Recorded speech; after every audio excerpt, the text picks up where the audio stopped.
All the things on this. Great.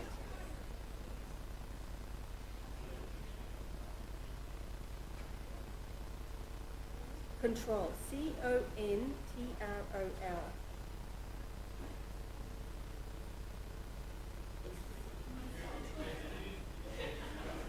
Yep. All right, I need to someone on that, please. Thank you.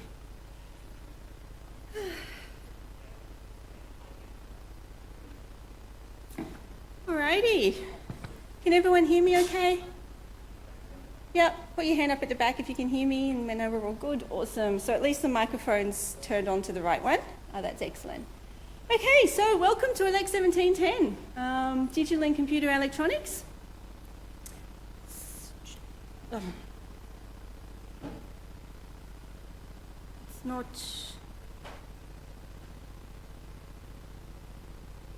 give me a second. Apologies.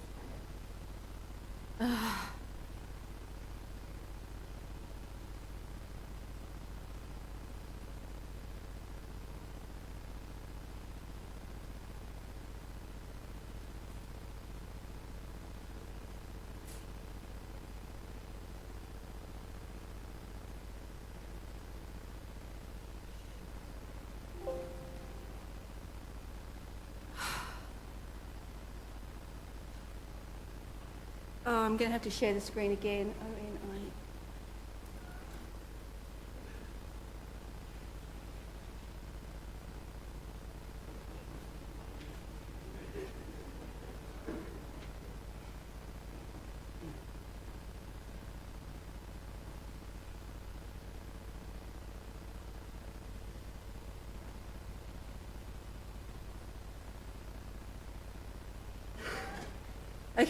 Okay, we got it. Awesome.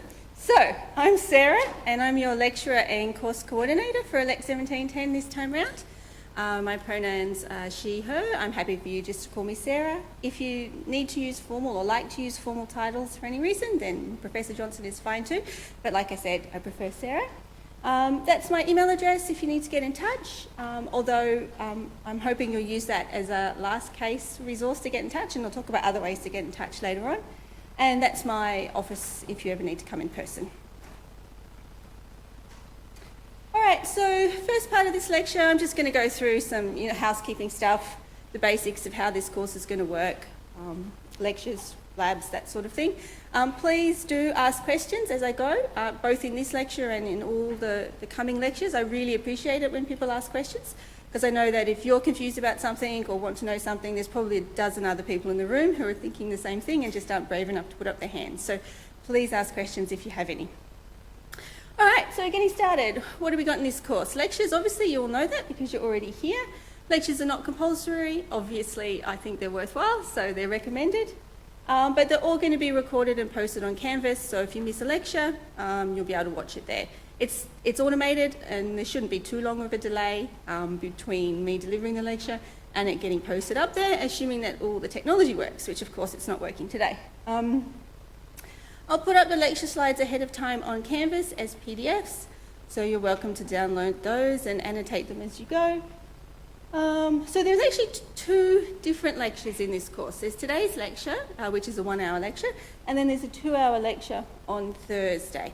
And I'm planning to run it a little bit differently to what I did previously in this course, and that's because of feedback I've had in the course experience questionnaires at the end of each course. People have asked me for more time spent working on tutorial problems. So what I'm going to do is divide the lectures into two. So the 2 hours on a Thursday will be primarily me delivering lectures, so new material. And then the 1-hour lecture on a Tuesday will normally be a summary of what we did the week before, plus I'll go through any of the tutorial problems that you guys might be having problems with. So I do provide work solutions for all of them, but even with the work solutions, there may be some that are a bit confusing or that you just need a little bit more help with. So I'll ask you to post on the Canvas discussion board which questions you might like me to go over, and I'll pick the popular ones and I'll go over those. And I'll also spend the Tuesday lecture to go through some worked examples for the project, for other assessment tasks, and basically just explain what's going in the course, but not necessarily presenting new material, unless of course I didn't finish the Thursday of the week before, and I'll finish off any lecture slides I didn't get to as well. Okay, so besides the lectures, we also have these 2-hour integrated learning sessions each week. That's 2 hours in EE104, the same 2 hours every week that you've scheduled into, hopefully. And they're for two things. Some of the time you'll be just running a normal lab in those sessions, and some of the time you'll be demonstrating the various parts of the project to the demonstrators and being marked. So there are two purposes for those sessions. One is labs, and one is project marking / demonstration. All right, so they start next week. Next week is the first week of the labs, and I've carefully designed these labs so that they give you all the skills you need to know to do the projects. And on Canvas, if you have a look at the various different assessment tasks for the project parts, it'll tell you exactly which labs have the skills you need for that particular part of the project. But they're not, you don't have to go to the, well, actually that's not true anymore. I don't mind if you go to the IL sessions or not, if you do the labs or not. Obviously I think they're worthwhile because I designed them to give you the content you need for the course, but you might have other ways of learning and that's fine. So what I do encourage you to do in those sessions is to use the demonstrators there to help you with any questions you might have. They've done this course before and they did very well in this course before. And that's why they've been chosen to do demonstrators, so they can help you with all aspects of the course. On Canvas, there is a schedule. Inside one of the pages is called schedule, and there's a table there which tells you everything we're doing each week. So have a look at that if you're not sure what's happening in the IL session each week. So if some of the labs are quite long and they have a bit of pre-work, so I strongly suggest you reading through the documentation before you head in and do the tasks you need to do so that you get everything finished in time in the session. And obviously for the projects, you'll need to do a lot of work on that at home before you present it in the IL session. Okay, so this is where they'll be, in the EE building in red. Some of you might, if you're first year students, you might not have been there before. It's, as you can see, not a very lovely building, but if you go up the stairs, at the top floor on your right, as you go up the main stairs, is EE104, which is our lab for this subject. The complication with accessing that lab is that the door is locked and you can only get in by using your swipe card. In the past, we've been allowed to pend open the doors and leave them open and let you guys walk in whenever you like. But this year we've been told we're not allowed to do that. So that means each of you has to individually enter the room by swiping your student card on the swipe card reader in order to get in. And in order to have that access, in order for your swipe card to be activated to let you into that room, you need to A, be enrolled in this course, which hopefully you all are, and B, you need to have done the EE lab induction on Canvas. So has anyone not done an EE lab induction yet? Okay, cool, there's a few of you. If you've done any other electrical engineering subject, you would have already done it, but if you're in first year, and maybe you're only doing this subject and maybe ELEC1710, you won't have done this before. It's something that we all need to do every year. I need to do it every year. It's basically just to familiarise yourself with the safety rules for the building, where the emergency exits are, where the fire extinguishers, first aid kits, etc., etc. And there's a quiz, and you have to get 100% in the quiz to show that you know all of those things. There's a Canvas site up called CESE, C-E-S-E, Work, Health and Safety. So you should automatically be logged into that course, enrolled in that course. And if you're enrolled in that course, you'll scroll down, there'll be an item there which is EE Lab Induction. And if you do that and pass, you can try it as many times as you like, so don't panic. If you fail, you just have to do it again. But if you fail, it'll tell you the correct answer, so that'll help you next time you do it again. Once you've completely passed that and you have to get 100%, then in the background, the system will automatically update your swipe card with lab card access. It's not automatic, there's a little bit of a delay. I'm not sure exactly what that delay is, so I recommend everyone get on there and do their lab induction as soon as possible. If there's any issues, if you're not enrolled in that lab induction, if something happens, just send me a quick email and I'll sort it out straight away. So yeah, please complete that ASAP. All right, so if you have a question about the course, you don't know what you're doing, you don't know where to go, strongly recommend the Canvas site. I've put everything up there. Every course document relevant to this course is up there. Every lecture slide, every tutorial answer, all of the assessments, all the announcements about this course, they'll all be there on the Canvas site. So please check it regularly. And there is a discussion board for you to post questions and also to answer other questions. If you know the answer to someone else's question, please go ahead and answer it. I appreciate it when other students do that. If you can't get into Canvas for some reason, see Student Support Services to try and figure out what's going on there with your IT access. Okay, so if you have a question, please ask them at the end of each lecture. They'll have a Q&A session that you can ask me, during the lecture, or come and grab me afterwards if you don't want to ask publicly. Also, of course, the IL sessions, if you ask questions of your demonstrators about the content of the course, there's the discussion forum on Canvas. If it's a personal matter, of course, email me. I don't expect you to be posting publicly or speaking publicly about anything personal. But if it's not, if it's just a course-related document, I would encourage everyone to first check and see if the answer is already on Canvas, and if not, post it on the discussion board or ask it in the lecture. So we have 2 textbooks for this course, and that's because the course is divided into 2 parts. In the first part, we're going to be building digital circuits, but they're dedicated digital circuits that only do one thing. In the second half of the course, we're going to talk about multi-purpose digital circuits, so digital circuits that can be programmed to do more than one thing, aka computers. And we're going to learn about those kind of digital circuits by using machine language to program them, or assembly language actually. We're not going to program in zeros and ones. And assembly language programming, those of you used to programming will know that it's not the easiest thing to do, but we're learning it because it's the easiest way to understand how the underlying digital circuits work in a multi-purpose digital circuit. The specific assembly language we're using is going to be the ARM Cortex M3 processor and ARM assembly language programming, and I'll tell you a lot more about that when we get to the second half of the course. So those are the 2 textbooks, not compulsory, just there if that's how you like to learn. The second textbook is really difficult though, so I would not necessarily recommend going to it to learn. It's more there just to look up something if you have a question. But if that's your jam, go for it.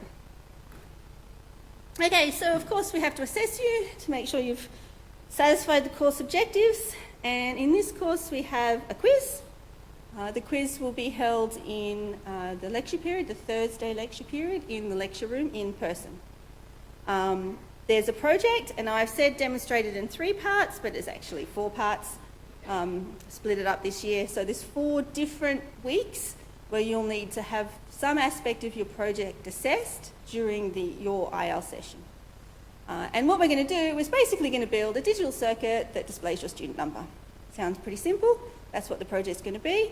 But we're going to do that in a number of different ways and build up complexity using a dedicated circuit to start with, all the way through to programming the microcontroller in order to do the same job, and showing how you can do the same task with dedicated circuits and with programmable circuits. And obviously you need 50% or more to pass this course, but there are no individual requirements. So there's no assessment task that has an individual requirement on it. Okay, so the project is really about assessing your design skills. So you'll need to design and build and test a number of different digital circuits. A lot of information is already there on Canvas, and I'll post more as we go through. If there's any documentation required for the project, you'll need to upload it to Canvas by the due date. If there's any hardware that you need to demonstrate, that'll be done during your IL session that particular week. So you upload it at 8 o'clock on the Monday morning will be the deadline for the paperwork, and then the demonstration will be throughout the week depending on which session you're in. And then there's a quiz and an exam. They'll mostly focus on analysis skills, although I might throw in 1 or 2 small design questions. There'll be a combination of multiple choice and short answer, maybe 1 or 2 long answers questions. Depending on COVID restrictions, I'm hoping that they'll be in person, but I'll let you know as we go what's going to happen with that. I'm very hopeful the quiz will be in person, but if that changes, I will certainly post an announcement to that effect. Okay, so compulsory attendance. Unfortunately, since we're a first year subject, we have to abide by the compulsory attendance rules of the university. And what that means is the IL sessions have been designated as a session that you need to attend compulsorily, and that means that you need to check in using the app every time you go to your IL session. If the app doesn't work for any reason, or if you can't come to the session for any reason, please don't email me. Please don't. Definitely don't put in an adverse circumstances request. Just go to this website and type in the reasons that you missed, and it'll all be recorded there for prosperity. Anyone who did Eng 1003 or Eng 1500 in first semester will be familiar with this form. It's the same one that Dylan set up in first semester. So just click on that link. There's also links on Canvas, and register the fact that you were there but the app didn't work, or that you weren't there because you were sick or isolating or close contact or whatever it might be. And if at the end of the year we get to the end of the subject and you haven't satisfied the compulsory attendance requirements and you're on the list for potentially failing the course because of compulsory attendance, I'll have a quick look through there and say, oh yes, okay, you had a valid reason, fine. Okay, does that make sense? Right, awesome. Both lectures, no need to check in. Even though I'm running the Tuesday lecture as a lectorial, sort of tutorial style, it's not in the timetable as a tutorial, which is great, which means that you don't need to check in. It's just a lecture, you don't need to check in. And you certainly don't need to put in a HTML form to tell me that you weren't here for the lectures. Okay, so what do I do if I always have people asking me this every year, so I'm going to be very explicit. What do I do if I have missed a class? If it's a lecture, please don't let me know. Just watch the recording on Canvas. If it's an IL session and it's not one of the IL sessions where you've got an assessment, so it's just a normal IL session where you're doing a lab or you're doing a Logisim task, no need to let me know. Just use the web form I mentioned previously to explain your absence. Now, the only exception is those 4 weeks where you're being marked. So if there's actual assessment tasks due in that IL session, so project part A, B, C or D, and you're actually supposed to be there for the assessment task to be marked, on those weeks, if you can't make it, then you will unfortunately need to put in an adverse circumstances request, because I'll need to reschedule the marking of that assessment task for you. Yep. Sorry I'm making this so laboured and explicit. It's to avoid questions later. All right, so every year I ask for student feedback, and I really do look at it carefully, and I really do change the course based on some of the good suggestions that previous students have made. So please do, if at the end of the year, or even during the semester if you want to, let me know if you have any suggestions for how you think this course could be made better. Okay, so next steps. Download and read a copy of the course outline, which is up on Canvas. Complete the EE lab induction, please. And have a look around the Canvas site so that you know what's happening in this subject. If you need more help, then we're running PASS, Peer Assisted Student Learning, in ELEC1710 this year. And Jacob is our PASS leader, and Jacob's here to introduce PASS to you, so tell you a little bit more about what it is. Thanks. That's all right. Hey everyone, I'm sure most of you were probably here for yesterday's ELEC1310 lecture and already know who I am. But for those of you who weren't there, my name is Jacob and I will be your ELEC1710 PASS leader. So for those of you who don't know what PASS is a facilitated group study session thing, so you can come in, practice questions from this course. It's shown to really improve grades in students who attend regularly, so you should all attend if you really want to consolidate your learning. And it's said that 3 hours of study, 1 hour of study in a PASS session is actually equivalent to 3 hours of individual study. So it's a pretty good kind of incentive to come in to do it.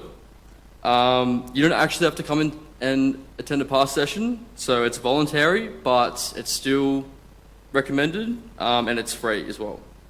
So PASS sessions for this course will be on Tuesdays and Thursdays, Tuesdays at 1 p.m. in, I think, one of the rooms in Richardson Wing, so it should be pretty close to here. And Thursdays at 11 a.m. in the V building over on Shoreland side. You don't need to actually sign up for anything or register for it. You can just attend it, and that will be all good. Any additional information will be on Canvas, so just go to the past module on Canvas, it'll all be there. And that's pretty much it. So does anyone have any questions? Sweet. All right. Thanks, guys.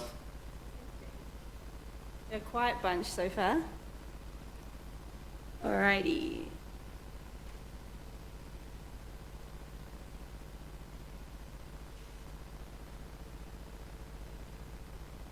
Okay, so we'll get started on some actual content. And we talked about the fact that this is about a course about digital circuits. But what do we actually mean by that? So let's talk about defining what is a digital circuit, and we'll do that by contrasting with its opposite, of course, which is signals that are analog. Then we'll talk about binary devices, and binary just means that everything is going to be represented by zeros and ones. So everything in a digital circuit, everything in a computer is represented by zeros and ones. You name it, a movie, a video, text message, Word document, everything is stored in the computer as zeros and ones and processed as zeros and ones. And that means we also need to know how to do logic using zeros and ones. So we will talk about, in this course, we've got a few different subsections. Starting off today, talking about how do we represent the world in zeros and ones. Then we'll move on to how do we do logic with zeros and ones. So how do we make decisions using just zeros and ones. We'll talk about some of the maths, Boolean algebra, that we use to simplify our logic decisions and to build our logic circuits. Then we'll talk about, well, how do we do maths? If we're representing numbers, for example, as zeros and ones, how do we do things like addition and subtraction with zeros and ones? Then we'll also talk about how do we build circuits to do these things. So talk about logic gates, we'll talk about digital designs, we'll talk about tools such as Kano maps that are helpful in designing our logic circuits. And then we'll talk about sequential machines, which are a type of logical circuit that can do actions sequentially one at a time. It doesn't just do one thing, it does things in a sequential manner. And then lastly, like I said, the second half of the course, we'll talk about multi-purpose digital circuits. So how can we build a digital circuit that actually does more than one thing? In fact, a digital circuit that does things that the person who designed the digital circuit didn't even know it was going to be able to do. Didn't even know it was going to be used to do that. And so we're talking about multi-purpose digital circuits now, aka microprocessors or computers. All right, first up, what do I mean by digital? So digital is the opposite of analog. And analog quantities are actually probably the quantities that you're most familiar with, because those are the things we experience in the real world are most likely to be analog. Things like temperature, speed, force, sound intensity. And what I mean by analog is that it has sort of continuous values. So the temperature, what that means is the temperature can be any value. It could be 95 degrees Fahrenheit. It could be 95.1 degrees Fahrenheit. It could be 95.00001 degrees Fahrenheit. So it's a continuous signal, meaning that any possible value is valid, is equally likely it can be one of those values. And it also means that it's continuous in time as well. So you can measure it it exists, can be measured at every point in time, and you can plot it like a waveform, something that you're probably quite familiar with already. So a digital signal, on the other hand, can't be any arbitrary value. It can only take one of a finite number of values. So for example, if we're recording temperature with a digital device, rather than an analog device, we will have set up some possible quantized levels that temperature can be ahead of time. So for example, it could be 1 degree, 2 degree, 3 degrees, 4 degrees. Those could be the allowed levels for temperature. Or it could be 1.1, 1.2, 1.3, so on. The actual level of quantization is up to the person designing the digital circuit, but the key is that it's quantized. There's only a set fixed number of values that the temperature can take, not all possible values. And it's also sampled in time. So you don't measure it and record the value of temperature at all possible time points. you measure it at a fixed number of time points. So maybe once an hour, once a minute, once a second, once a millisecond. The key is that it's sampled at specific discrete samples in time. So it's discrete time samples and discrete values that it can take. And that's what makes a digital signal. Okay? So analog signal here on the left and digital signal on the right. So there are two steps that you need to go through to go from an analog signal to a digital signal. The first is sampling, and that just means taking snapshots in time. So this signal in the middle, can you see my cursor there? Yep. So this signal in the middle is sampled. So along the y-axis, it can still take every value, but along the x-axis, we've sampled it at discrete time points. And then we can quantize it, which means at each of those values that we've just sampled, we now round it to one of the allowed set of discrete values we've decided upon ahead of time. So say 1 degree, 2 degree, 3 degrees. And if we do sampling and then quantization, we've turned our analog signal into our digital signal. Another way to look at it is this figure down the bottom here. So we have this green sine wave, which is our analog signal, and we're sampling it at those red points in time. So we're taking a snapshot at each of those points in time, and we're also quantizing it to one of these fixed levels. And sometimes you'll see digital signals represented like that, where each sample is just presented as a dot, but sometimes you'll also see them represented like that, where each sample is represented as if the signal was constant for the whole period of the sample. Both are equally valid ways of representing a digital signal. All right, so if you're building digital circuits, it's probably quite likely that at some point you'll be using an analog to digital converter, which is just a chip. Here's the example one on the right, which will do that sampling and that quantizing for you. So it will take in the analog signal, it will sample it, depending on the specs of the analog to digital converter at a certain rate. Then it will quantize it to certain levels. And then finally, it will most likely encode it into zeros and ones. So it will take whatever those fixed number of levels were that you're allowed and translate it into a binary value. How it translates it into a binary value we'll talk about a little bit later. So it does sampling, quantization, and then it takes a digital signal and actually makes it a binary digital signal. Once it's binary, zeros and ones, then it can be processed and stored. So, for example, here's a very close zoom in on a compact disc, on a CD, and the music, or whatever it happens to be on this CD, is stored as zeros and ones by indentations or not on the surface of the CD. All right, so what's one of the problems, can you see immediately, with using a digital signal instead of an analog signal? Anyone think? Yep. Yeah, you're losing information. Of course you're losing information, because the analog signal can be any possible value, and we know its value across any possible point in time. So when you turn an analog signal into a digital signal, you're losing a lot of nuanced information about that signal. So why is every device just about in the world today now digital? Everything's gone digital. Mobile phones were once analog, they're now digital. TV was once analog, it's now digital. Yep. Yep, it's easy to store. Yep. Reliability, excellent. Now, why? What makes it reliable? Yep.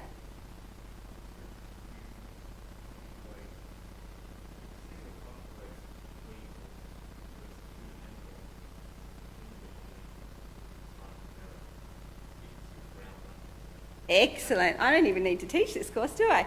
So what happens is, if you have a look at this analog signal, what happens if there's a little bit of noise? So for example, and the value jumps up a little bit, just a little bit, from where it was to slightly above it. And then you receive that signal. You don't know that that's happened. You just think you've got the real value. And so you continue on, and the noise just keeps adding up and adding up and adding up all the time. Every time you do something and there's a little bit of noise, you can end up with, if you've seen those old school TV screens with the static, you know, it looks like that eventually. But if it's a digital signal, what happens if we add a little bit of noise here? Just a little bit. So it moves away from, say, this value was supposed to be 2, let's say, moves a little bit to 2.1, and you receive 2.1. You know, because you're only allowed a fixed set of quantized values, you know that there's some noise there. So you can take the noise back off, and next time you send it, you send 2 again. So there's noise recovery at each step in the process. Excellent. So that's called immunity to noise. And you can do that. You can also do immunity to noise in other ways. Once you have a digital signal, so say binary digital signal, which is zeros and ones, you might have like a pixel on an image, for example, that has a certain string of zeros and ones, or a letter in a Word document, whatever. You might need 6 digits, for example, a string of 6 zeros and ones to describe that pixel or that character.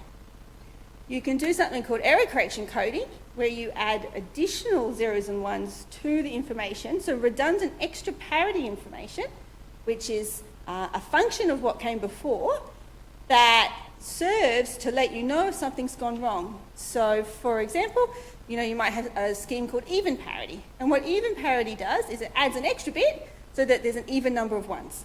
So if you've already got an even number of ones, it adds a 0. If you've got an odd number of ones, it adds a 1. So you're now sending 7 bits instead of 6 that you needed. But if you get to the other end, and one of those bits happened to be so much in error that it completely flipped, so there was a lot of error this time, and you read a 0 instead of a 1 for one of the bits, you can detect that that error has happened because parity is no longer satisfied. And then you can get even more complex. You can add,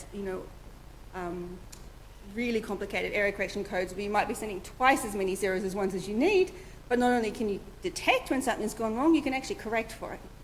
So there's a lot of things you can do with a digital signal that you cannot do with an analog signal in order to protect that signal from noise. The other key thing is flexibility. So if everything is zeros and ones, then you only need one CD with one type of technology to store everything. So a CD can store a movie, it can store a Word document, it can store anything you name of that's been turned into digital zeros and ones, it can be stored on the same device. And I don't know if any of you are old enough to remember, but back when everything was analog, you needed a completely different storage device for every single different medium. So cassette tapes for music were different from VHS tapes for movies, for example, because the signals were different. They were analog signals and they were different for different types of medium. Whereas with digital, everything is zeros and ones, so your thumb drive can store everything, every different kind of media on one thumb drive, which probably seems quite normal to you guys, but actually is a massive advantage when everything becomes digital. And of course, cost, it's much cheaper to do everything digital, probably because of economies of scale more than anything else. All right, so that's very briefly what I mean when I talk about something's digital. Basically means it's not analog, means it's discrete levels and discrete time points. But actually, when we talk about electrical circuits, when we talk about digital circuits, what we actually mean is binary. So it is digital, it is discrete levels, but there's actually only 2, 0 and 1. So what binary means is that everything is stored as a sequence of zeros and ones. And sometimes people use digital circuits interchangeably with binary circuits to mean binary. So binary, of course, binary just means 2. And it means that you have 2 possible values. And they could be, on, off, true, false, 5 volts, 0 volts, 0, 1, high, low. And we will use all of these at different stages throughout this course where we're talking about a binary signal. And you might say, okay, I'm doing ELEC1710 and I know that circuits are all about voltages and currents, and those things are analog quantities. So how do you build a digital circuit using voltage and current? Any ideas? Yep. You do use switches, but that doesn't necessarily help me turn the analog quantity into a digital quantity. We use them after we've already got the digital quantities. Yep. Yeah. Exactly. So even though in the circuit the current and the voltage can actually be any value, what we're going to do is we're going to just define a certain range of voltages that correspond to high, or 1, and a certain range of voltages or currents, usually voltages, that are going to correspond to 0 or low. Okay. So our voltages in our circuit will be either 0 or 1, depending on whether that voltage is high, and the value of high depends on the type of circuit, or low. And you define these thresholds, VH, where's my cursor? Here and here, to define, what set of voltages is going to correspond to high and what to low. And there's always some value in the middle which is sort of a buffer, which means unacceptable, which means, okay, something's gone wrong, this circuit's no longer working. All right, so we use positive logic in ELEC1710, which means high is 1 and low is 0, and we're going to use that all the time. We're not going to consider negative logic, which is the reverse, but I'm just mentioning it because you may come across it in another context. But basically speaking, high is a 1 and low is a 0. When we talk about, okay, but which range of voltages, it depends on the type of circuit we're building.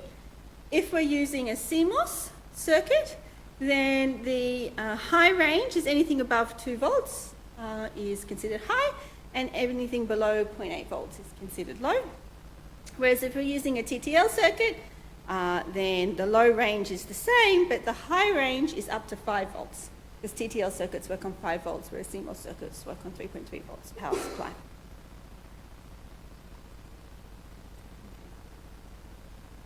So, how are we going for time? The most basic components in a digital circuit is called a gate, which you talked about earlier. So a gate takes as input a binary signal or 2 binary signals, and it looks at the voltage at the inputs of those 2 input points, and it decides whether the voltage is a threshold to be considered high or a threshold to be considered low. And then it outputs a voltage at the output of the gate based on some kind of logic function. So some kind of function will happen in there. We'll look at the 2 inputs, 0 and 1, and it will output a voltage corresponding to 0 or 1, depending on the specific logic function, which we'll talk about in a bit. All right, so before we build digital circuits though, we're going to talk about, we talked about analog quantities, so like temperature, how we might convert that into a digital value. But let's talk about something that is already actually discrete, something like numbers, for example. When I say numbers, I mean like the integers, for example, or letters in the alphabet, for example. So A, B, C, D, E, F, Z. You want to write a Word document, you're going to have to represent each letter by a string of zeros and ones. And, there's an endless number of things, pixels in an image, music in a sound file. Everything needs to have some kind of coding scheme to translate it into zeros and ones. And we'll just give a few examples of those for the ones we need for this course, but there's an endless other sources of coding out there for how you translate the thing that you're interested in into zeros and ones. But let's talk about the basics. Let's talk about numbers, letters, and quantizing analog signals. So if we are translating those things into zeros and ones, then each of those digits, each of those zeros and ones is called a bit. And bit just stands for a binary digit. So just like in a base 10 number, 123, it has 3 digits, 1, 2, 3. In a binary binary string 001, it has 3 binary digits, which we'll call bits, 001. Okay, so let's do numbers first. First, a review of numbers that you're already very familiar with, but you might not have thought about in this way since primary school. So, normal numbers, or decimal numbers, are based on what's called a weighted number system. And that means that each column in the numbers has a certain weight. So if you remember back to primary school, you talked about the ones column, the tens column, the hundreds column, and so on and so forth. And going the other way, to the right of the decimal point, you talked about the tenths column and the hundreds column. So the position of the digit in the number is really important in determining its value. That's what we mean by a weighted number system. Can anyone think of a number system that's not a weighted number system that you might have learnt? Yeah, Roman numerals.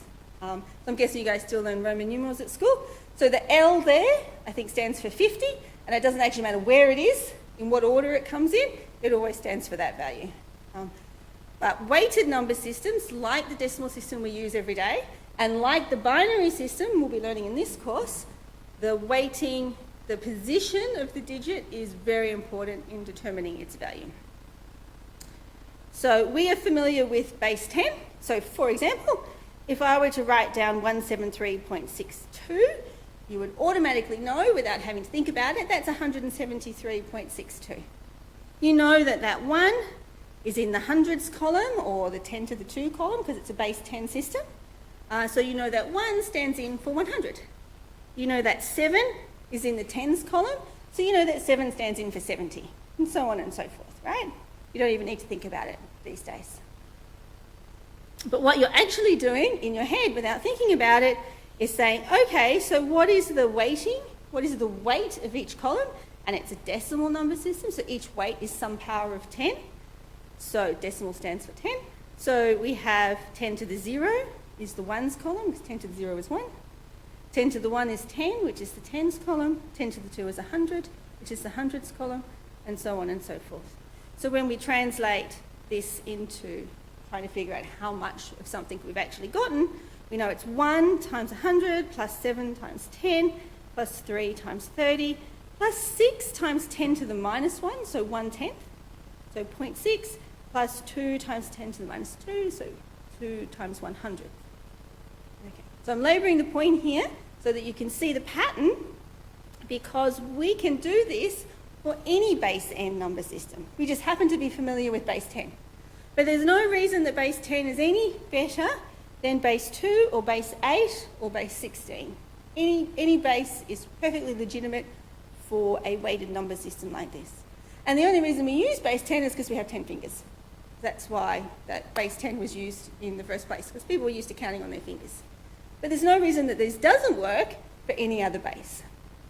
And for computers, for digital circuits, we're going to be using base 2. And we're going to be using base 2 because we only have 2 digits to play with, 0 and 1.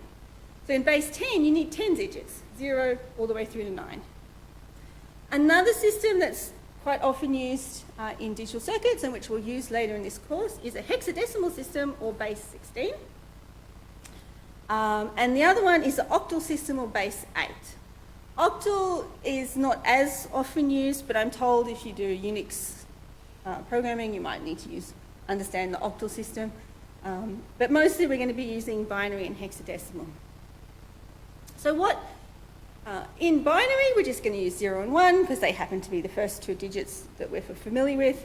In octal, we use 0 through to 7, just stealing those digits from our normal decimal number system, but only using the first 8 of them. What are we going to do for hexadecimal?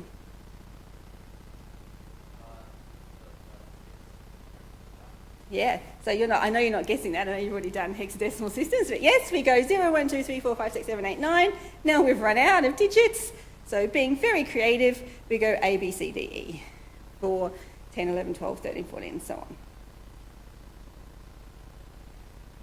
All right, now how do we count? So I've said that every number system is equally valid, but if you're going to use a different base number system, you have to learn how to count in those number systems. So let's review how we count in decimal. So we go 0, 1, 2, 3, 4, 5, 6, 7, 8, 9. Now we've gotten to the highest digit, 9. What do we do next?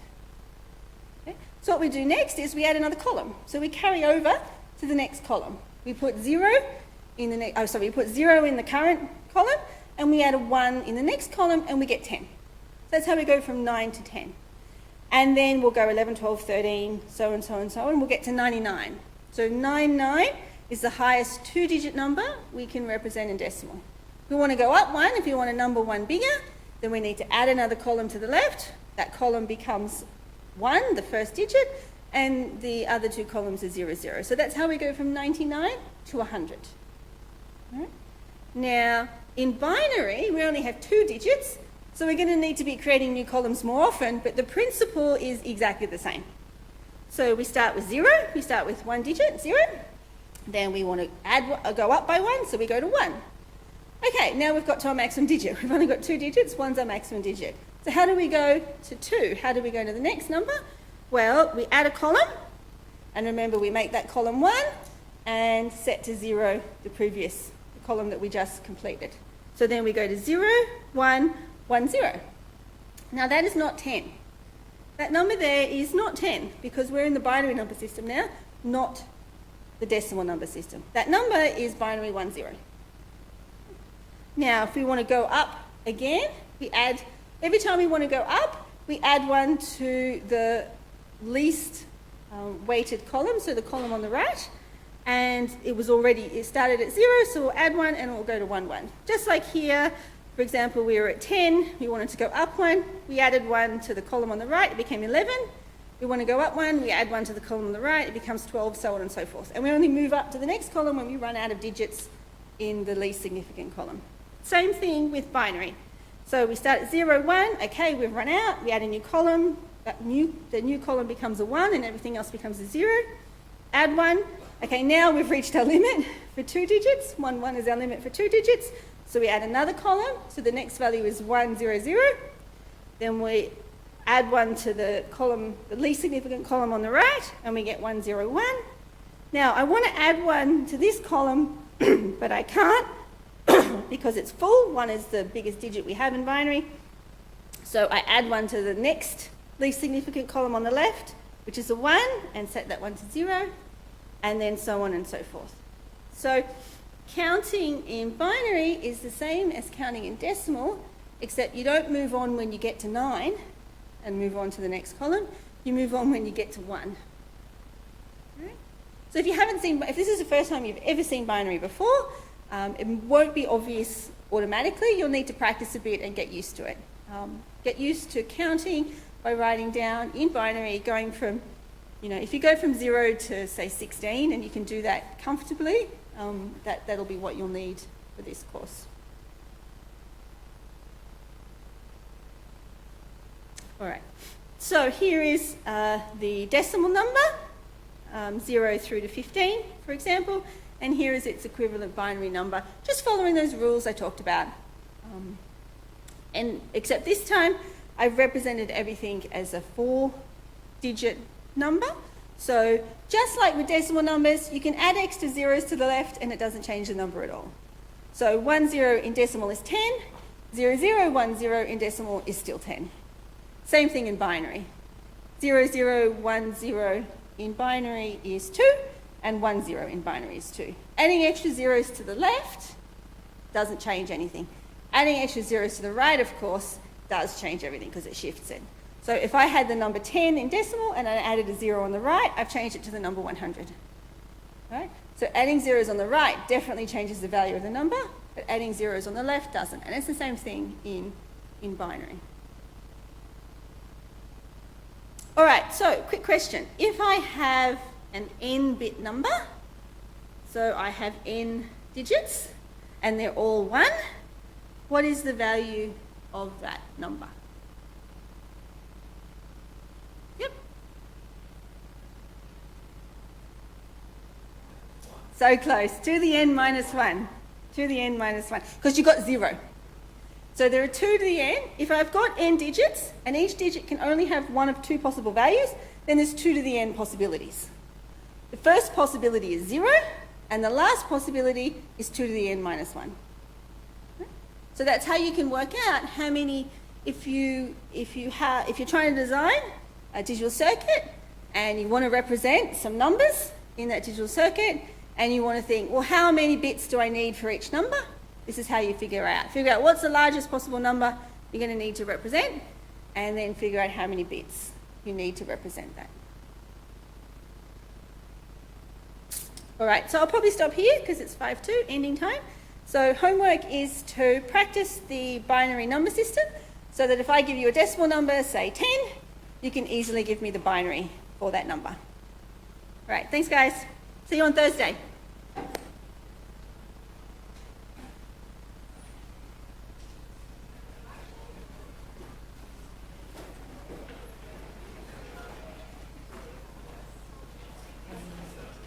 Hello. give me 1 second and I'll just move away from the microphone so you're not recorded.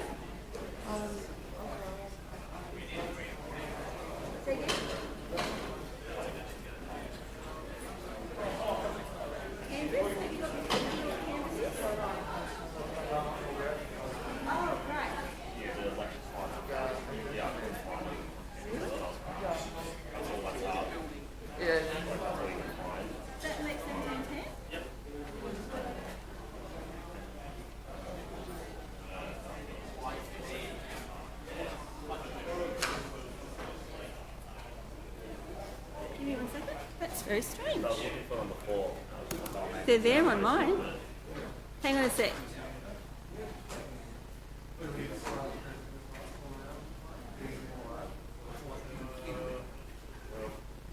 So,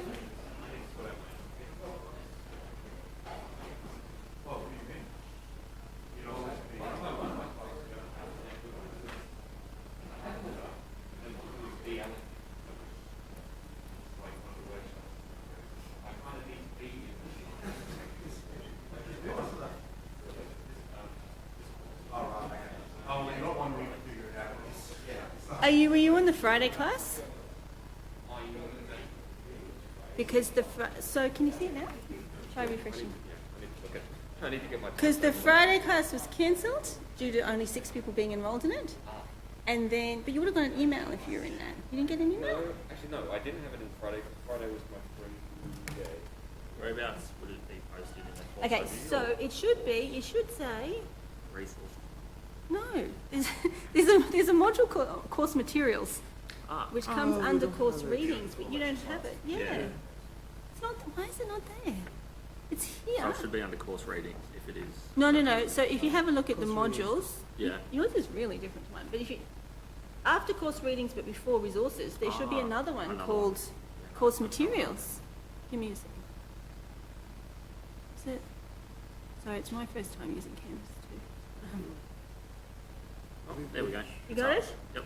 Oh, Did it just get updated? Oh yeah, I got it. Just updated. Yeah, just literally right now. I figured it out. Alright. Thanks for letting me know, guys. I appreciate it. Thanks so much. That was in course readings? Just below course readings, it should say modules. You're doing the Wednesday 1 to 3 IELTS session? No, I'm doing the Monday. Yeah, I think there's IELTS session. Yeah, so that is for this course, but it starts next week. Yeah, so I'm asking about this. I don't know why it says my name because I'm not teaching that. Okay. If you So go I on- wanna just I just made a request to swap with the 9 a.m. session on Wednesday only. Okay, so it might be full. So if someone drops out, then I think it'll automatically let you know and let you enroll. Because each class has a maximum number of 20. So it may be that it's not letting you in because it's already full. Cool, thank you. No worries.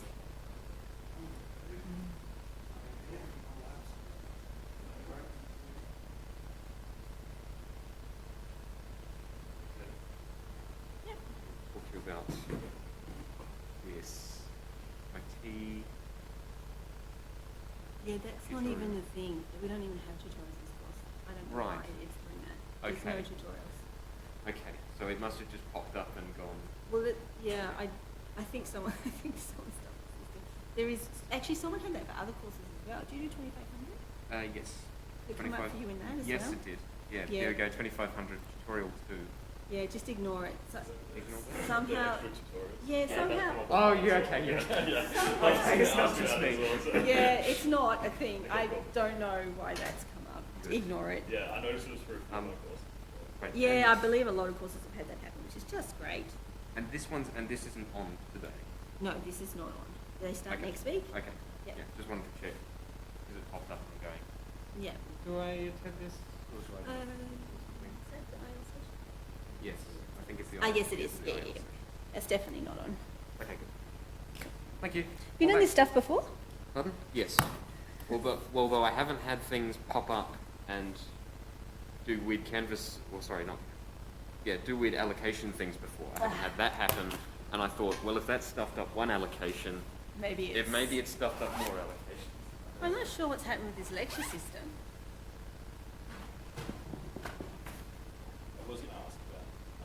the integrated learning as well, but it Oh, yeah. seems like one just freed up.